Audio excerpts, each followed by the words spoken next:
time to get your fix. Come on down, get your horrible gaming review. Come on down, get your horrible gaming review. Come on down, get your horrible gaming review. Come on down, get your horrible gaming review. Wow. Hello, my name is Zach Rye with Old Man Gaming, and you have decided for whatever reason to tune into another horrible game review. So before we get into it, just a few words. The word horrible in the title of this review does not necessarily refer to the content or game that I am reviewing, but the review itself. I do snap judgment reviews here. I get 5 to 10 hours with each game, and I'm trying to give you an idea whether or not you're going to like it right off the bat or not. Also, I do not give scored reviews for games. I believe video games are one of the most subjective forms of art, and therefore I will give you an overview of what the game is, the pros and the cons from my point of view, as all reviews are, and then I will tell you whether I will be personally sticking with it outside the purposes of this review or not. Alright, that out of the way, let's do it. I am reviewing Warframe for the Nintendo Switch. Warframe is an interesting one for me. This game, on a whole, has been kind of a roller coaster ride for me, and I'm going to get into all of that, as we go through it. What Warframe is a free-to-play MMO kind of looter-shooter sort of thing. I would say it's kind of in the vein of maybe Destiny. Would be the best, closest thing to it, but it is very wholly unique to itself. And honestly, it's going to be hard for me to kind of explain the story, because if there's anything that I don't really understand, it's the story. And I'm sure that there are tons of codexes for me to read to learn up on it. But I don't have it mastered right now, and I didn't want to spend my allotted time for this review reading backstory. So, what I gather is that you are this futuristic cyborg ninja who dons these badass suits called Warframes. You've been frozen in sleep for years and years and years, and now a new threat threatens the galaxy. Multiple new threats, actually. So this woman named the Lotus, who I'm not quite sure where she comes from or what she's doing, wakes you up out of the cryo sleep. Upon waking, you face a horde of bad guys, as well as a ticking time bomb clock to try and get this weird thing off you before it kills you or takes your mind over for the enemy. You then meet your ship, which has just been sitting somewhere degrading for years, and its AI, which is very interesting. But once you get through the initial tutorial, the game really just opens up. Basically, you progress through it by one of two ways. You can do free roam missions for each planet. There is a free roam area that allow all sorts of bounties in it, just running around fighting things, mining, fishing, the whole 9 yards. And then you have a whole host of one-off missions that you can just jump into. Rescue missions where you're trying to get a person out without them dying. You have survival missions where you're fighting waves and waves while the life support dies. You have protection missions where you're trying to protect an object from waves and waves. Just the list goes on and on and on, even including just basic extermination missions, all of that. I do want to say the game is completely free to play. There is a lot of monetization in this, though. We're going to talk about that in the cons. But it is completely free to play. You do not really have to spend money on any content in here. Maybe there might be the oddball skin or something along those lines, but for the most part, everything in the game can be earned through play. When you first start the game, you get to select between 3 different Tennos, and 3 different Warframes. And those Warframes, once you pick that Warframe, though, the other Warframes you can't switch back and forth between. You would have to either build them or buy them in the normal way. Basically, you progress through the game, grabbing resources and other sorts of stuff. This isn't like a looter-shooter in the way that you're collecting like guns, like Borderlands or even Destiny. You're collecting materials to craft stuff. Like, that is your one and only goal in this. Everything you want is a blueprint. You purchase that blueprint with credits. The blueprint then goes into the foundry and tells you what you need to find, and then you have to go out and do missions to find the stuff that you need to get to build the thing. Now that doesn't stop there though. Once you have the stuff to build the thing, you have to wait an exorbitant amount of hours before it's actually fixed or completed. But basically that's the loop of this game. I want this thing, I buy a blueprint for this thing, then I go find stuff to get this thing. You add in your normal games as service, seasonal events, live events, daily events, all sorts of stuff. And there is just tons of currency and places and stuff to do. I want to make that clear because I can't describe all the things you can do, but there is just so much to do in this game. And everything is a goal that you can achieve and work towards. I think that's what has a lot of genius in this game. We'll talk about it in the pros, but every move you make gets you closer to something you're trying to do. There's also a lot of freedom to it. You do the stuff that you want to do, but that doesn't mean there isn't story. I've found that every free roam area and every city area or city hub that you get to has a pretty in-depth, cool story. They only take you a few hours to get through, but they're really well voice acted.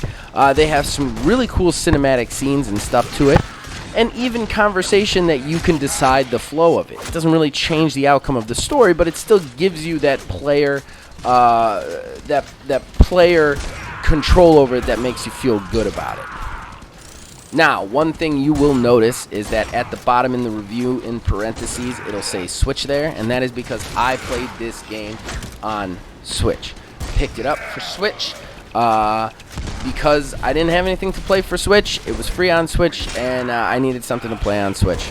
So that's where I decided to pick it up. That's where I decided to review it as well. So keeping that in mind, the graphics are pretty good on Switch. I was pretty impressed. Even in handheld, I can tell what's going on.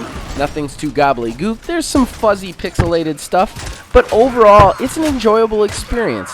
Everything you're seeing was captured on Switch. You'll notice it's not as pretty as it could be, but it's still definitely good. It's definitely playable, which I enjoyed. Alright, so let's go ahead and get into the pros and cons. Right off the bat, pros. Man, there's a ton of stuff to do in this game. I know I said it in the base, but it's got to be listed as a pro. I have not run out of new things to find, and I've played it more than 10 hours already. And that's pretty impressive. And I'm only on 2 out of the 10 planets that are available. Every planet has at least 40 missions. Well, not 40, but at least 20, 25 missions, in addition to the free roam bounty stuff that you can do. Plus all the side activities like mining and fishing. There's just so much to do in that game. If you get bored, just do something else. My next pro, and we're kind of also going to talk about it in the cons, but it's still a pro. Every part of this game is free, if you want it to be. I want to stress, though, and I will stress even more so when I talk about the cons, it takes a long time to get the stuff that you want. But it's free. You can work towards it. You can find it and work towards it in-game. You don't have to buy anything if you don't want to. And that's really cool. I enjoy that. My next pro is the pacing of this game. This is a tough one to give a pro to because I was really up and down on that. But I'm going to talk for a second, so hear me out. Basically, one of the things about this game, one of the reasons I've never reviewed it or played it, is I've actually tried it a couple of times. I tried it on Xbox once or twice, and I would get into it for a little bit and then drop off. Mainly because the combat and the movement felt herky-jerky to me. They felt a little too arcadey, not crisp enough. And then also there is this whole story thing, which we're going to talk about in the cons, but there was a lot of reasons for me to kind of drop off multiple times. Well, having it on Switch and not having anything else to play and having to sit with my kid while she falls asleep allowed me to really get over the hump a little bit. So in a lot of ways, this kind of reminded me of Monster Hunter World. Not in play, but in the fact that once you get past that initial part of figuring out what you are as a player, the game kind of really catches you. Especially the action. So we're back to the movement. The movement is incredibly fast, incredibly herky-jerky, and when you first start playing, it's hard to keep track of what's going on. You can wall run, you can jump up walls, you can double jump, you can pull weapons really fast, and all your attacks are super quick. And you have complete control of the camera, which is usually good, but when it's this fast, it's hard to even keep up with the camera. So at first, I was like, man, there's just so much chaos here. It feels button mash, even though it's not, and that kind of throws me off. But once I started to get into it, the action really, really feels great. Yeah, you still have these herky-jerky weird moments where the guy's swinging and it's hitting a dude that's not quite in front of him, or it's whagging somebody who's not, but there's so many cool moments where you will be like flipping through the air, and then you jump and you shoot a guy with a shotgun, and then you hit another guy with your staff, and then you quickly go into a power, and then you're somewhere else, and that'll all happen in like 2 or 3 seconds. You get these like twitch muscle fiber like moments in the game, and it's a lot of fun once you get into it. You have to see past some of that herk and jerk, but it really gets you once you're in it. And I've now found myself really enjoying the combat and movement. One of the cool things about the movement is literally you can traverse anything. And I'm not talking like the Zelda climb anything, which is cool and revolutionary in itself. He just jumps up the wall if you keep hitting jump. You can literally jump over anything. Like, just bop, bop, bop, bop, bop, and you're there, which allows you to attack a situation any way you want. Yeah, there are stealth attacks too, stealth kills. So, and they're surprisingly possible, which surprised me with just how fast you move. It's almost hard to reel your character back. But it is actually very possible to get stealth kills. I get them all the time. So, yeah, I really like the movement in combat now. It took me a while to get into it, but now that I'm into it, I am just really, really enjoying it. To tack on to that, they also added all these weird after effects into things that almost feel like bugs, but aren't. Like, one of the first weapons I picked was the bow. It ended up not being my main. I ended up using the shotgun, just because I like to do the fighting more than the stealth. But you could shoot at range with stealth with the bow, and when you hit somebody, it's so powerful that it takes them into the nearest hard structure and impales them there, just hanging them on the wall. I thought that was just such a cool thing to add in a game that probably isn't the best technically with the bad guys. They kind of flip all over the place, and it physically doesn't really make sense. I mean, you know when they're dead, and you know when they're coming at you, but it's a little last gen. I just thought that was just such a cool ad that I was like, that's cool to be able to do that in a game. My final pro has to be the customization to your character and your loadout. Again, there is so much stuff to find and do in this game, but even more so, you get these things called mods, and you get mods for everything you use. One of the cool things about this game is everything you use levels up as you use it. So you get a sidearm, a primary weapon, a melee combat weapon, obviously a Warframe, and then there are other things you can add to that equation as you go along too. They all level up as you move with them. When they level up, they get more spots for more of these mods, and these mods are extra little build effects that you just stick on them. It's so cool. You can build your shotgun out or your bow staff out to do a specific thing, and the build diversity here is insane with this system. I mean, you have to collect all the mods. You have to build the mods up, which is a little irritating and gets a little cumbersome with the inventory management. But still, like, I can have a build for my Warframe, a build for my shotgun, a build for 3 different weapons, and they can all feed off each other. Such a cool system, such a cool build system. It's really neat to play with. All right, let's go into the cons. I do want to say I overall enjoyed my experience with this game, but there are some definite downsides to this game. The number one downside that I have to talk about right now is migration from PC to Switch or Switch to PC. It is a busted-ass broken system. Look, this is a free-to-play game. I do not understand why I can't have cross-saves on it. It is my biggest issue, and I just confirmed this online, and I even looked online to find out. I started the game on Switch, which means literally I can never put it on PC. And even if I do get it on PC, the PC won't carry over to the Switch and vice versa. That is obnoxious. That's beyond obnoxious. Beyond obnoxious. And I'm sure that at some point in the future that's going to change. They're going to fix that. But that was my biggest problem right off the bat, was that you can migrate your account to the Switch, but once it's there, you can't play it on PC. And you'll have two different accounts, one on PC and one on Switch, and they will completely be separate. So none of the progress carries over. God, that has to change. We gotta change that. This game is made to be played in multiple different places, and I want to be able to play it on my Switch when I'm sitting down with my kid, and then come downstairs and play it in the nice 4K res, which right now I can't. My next con is the monetization in this game. Okay, I know what you're saying. Zach, you said everything's free. Yes, everything is free in this game. You can earn everything free. However, you're going to really quickly realize that the amount of time you're going to have to put in to get the stuff you want for free is huge. And hey, that's fair. They got to make money, right? I get that. But my biggest problem with the monetization is they give you 3 choices of Warframes right at the beginning. And that's cool. Pick your style of play. But they don't give you any ability to play around with that and know what you like before putting you in. So, like, I picked Mag right off the bat.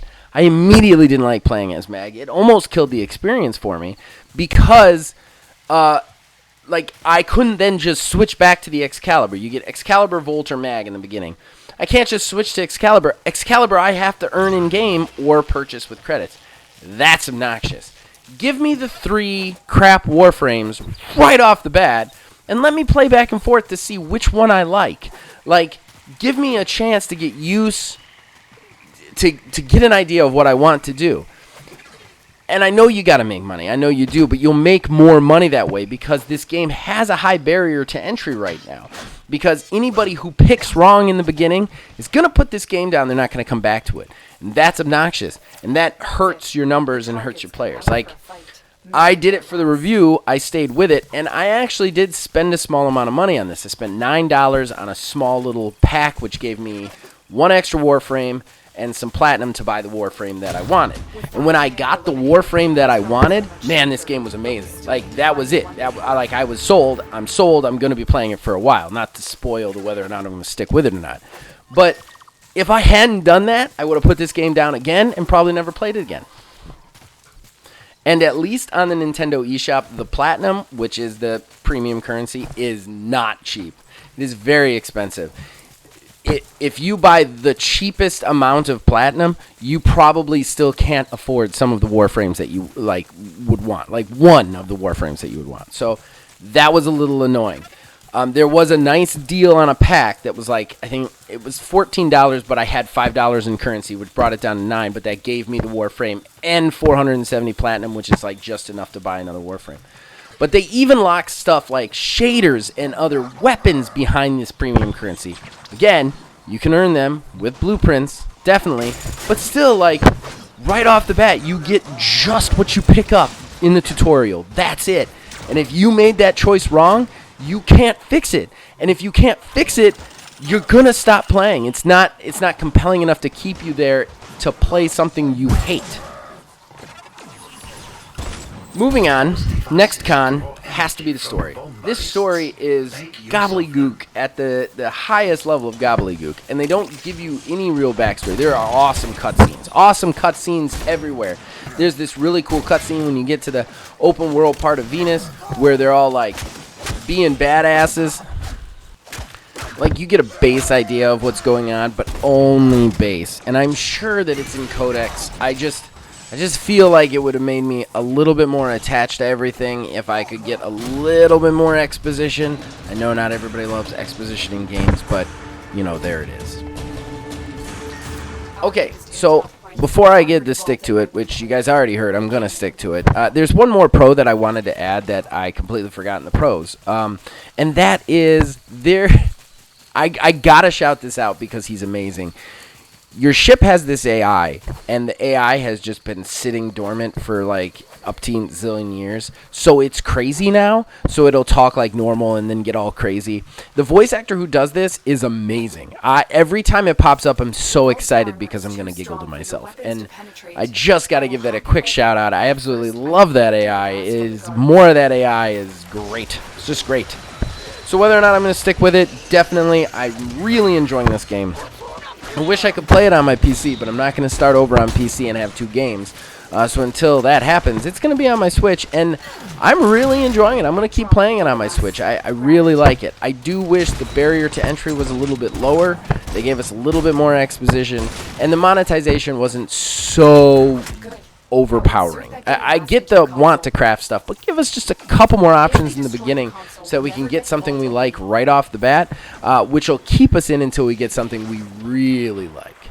So there you go. That was my review of Warframe on Switch. Sorry this went a little bit late. Hope it helped you guys out. You can check us out on Facebook at OldManGamingDH, on Twitter at OldManGaming9. Join our Discord. The link is in the description below. You can influence all of our shows from there. And as long as you guys keep watching and listening, we'll keep making them. See you guys next time.